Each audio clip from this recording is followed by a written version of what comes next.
Cyrus चिंग ने एक बार कहा था कि बहुत पहले मैंने सीख लिया था कि सुअर से कुश्ती कभी नहीं लड़नी चाहिए।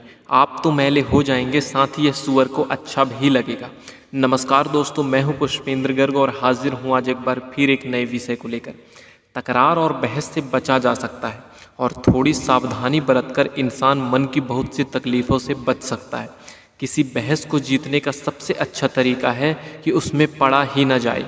बहस एक ऐसी चीज़ है जिसे जीता नहीं जा सकता, क्योंकि अगर हम जीतते हैं तो भी हारेंगे और अगर हारते हैं तो भी हारेंगे।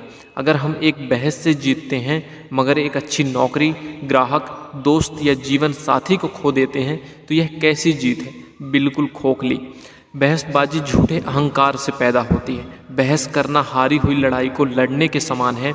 अगर कोई जीतता भी है तो उसे हासिल होने वाली चीज़ से ज़्यादा कीमत चुकानी पड़ती है। जज्बाती लड़ाइयाँ हमारे जीत जाने के बाद भी दिलों में दर्द छोड़ जाती हैं। बहस में दोनों व्यक्ति अपनी अपनी बात मनमाने पर तुले होते हैं। बहसबाजी केवल अहंकार की ऐसी लड़ाई है जिसमें एक दूसरे पर चिल्लाने की होड़ सी लगी होती है। जो यह समझता है कि वह सब कुछ जानता है वह तो बेवकूफ़ है ही, लेकिन उससे बड़ा बेवकूफ़ वह है जो उससे बहस करता है। हम जितनी बहसें जीतते हैं हमारे दोस्त उतने ही कम होते चले जाते हैं। सवाल यह है कि हम ठीक भी हों तो क्या बहस करना उचित है? जवाब साफ है, बिल्कुल नहीं। क्या इसका मतलब यह हुआ कि हमें किसी की बात के विरोध में कभी कोई मुद्दा उठाना ही नहीं चाहिए?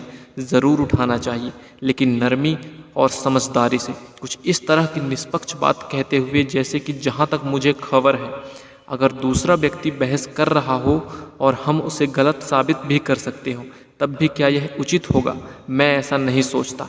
एक बार अस्वीकार किए जाने के बाद क्या हमारा दोबारा अपना विचार प्रकट करना चाहिए? मैं तो नहीं करूँगा। क्यों? क्योंकि बहस उस तंग दिमाग में आ रही है जो क्या ठीक है के बजाय कौन ठीक है साबित करने की कोशिश कर रहा है। मिसाल के तौर पर किसी पार्टी में खासकर कुछ पैग लेने के बाद कोई बड़े अधिकार के साथ कहता है कि इस साल का निर्यात 50 अरब डॉलर का है। हम जानते हैं कि उसकी जानकारी गलत है और वास्तव में निर्यात 45 अरब डॉलर का हुआ है। हम कैसे जानते हैं? हमने यह उसी दिन के अखबार में पढ़ा था, या हमने पार्टी के लिए आते समय रास्ते में रेडियो पर सुना था, और हमारी कार में एक बुलेटिन पड़ा है जो हमारी बात को सही सिद्ध कर सकता है। क्या हम अपनी बात साबित करेंगे? हाँ, ऐसा कहकर मेरी जानकारी के अनुसार निर्यात की रकम 45 अरब डॉलर है। यदि दूसरा आदमी ऐसी प्रतिक्रिया व्यक्त करता है, तुमको नहीं पता कि तुम क्या कह रहे हो, मुझे एकदम सही पता है कि कितना है, यह 50 अरब डॉलर ही है। ऐसे में हमारे पास कई रास्ते हो सकते हैं। जैसे पहला, अपनी बात दोहराएं और बहस शुरू कर दें। दूसरा, भागकर अपनी गाड़ी से बुलेटिन ले आएं और उस आदमी को गलत साबित कर दें। तीसरा, तर्क करें लेकिन बहस नहीं। चौथा, नज़रअंदाज कर दें। तीसरा और चौथा रास्ता सही है।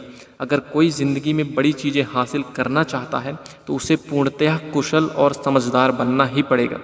पूर्णतः कुशलता और समझदारी का मतलब है छोटी छोटी बातों और बहस में ना उलझना। मन में पहले से राय बनाए बैठे व्यक्ति के साथ बहस करना समझदारी नहीं है। ऐसा आदमी बंद दिमाग का होता है, इसलिए हम उसे तर्क से नहीं समझा सकते। एक छोटा दिमाग और बड़ा मुंह आमतौर पर बेबुनियाद बहस को जन्म देता है। तर्क करने के लिए बिना किसी रुकावट के दूसरे इंसान को भी अपने मन की बात कहने का अवसर दें। उसे मन का मैल निकालने दें। उसे हर कदम पर गलत साबित करने की कोशिश ना करें। उसे यह मौका कभी ना दें कि वह हमको अपने स्तर तक गिरा दे।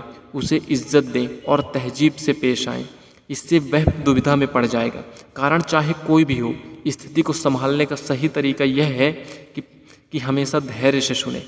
झगड़ा व जवाबी आक्रमण ना करें, इससे दूसरे दुविधा में पड़ेगा क्योंकि उसे झगड़े की उम्मीद रहती है। माफ़ी जाने की उम्मीद ना करें। कुछ लोगों को माफ़ी मांगना बहुत मुश्किल लगता है, चाहे उन्होंने गलती की हो या ना की हो। छोटी छोटी बातों में राई का पहाड़ ना बनाएं। तर्क करने का मतलब सिर्फ यही समय पर सही साबित करना ही नहीं है, बल्कि यह भी है कि जो नहीं कहना चाहिए उसे ना कहा जाए। बच्चों को अपनी बात कहने की कला तो सिखाई जाए, लेकिन पलटकर जवाब देने की नहीं।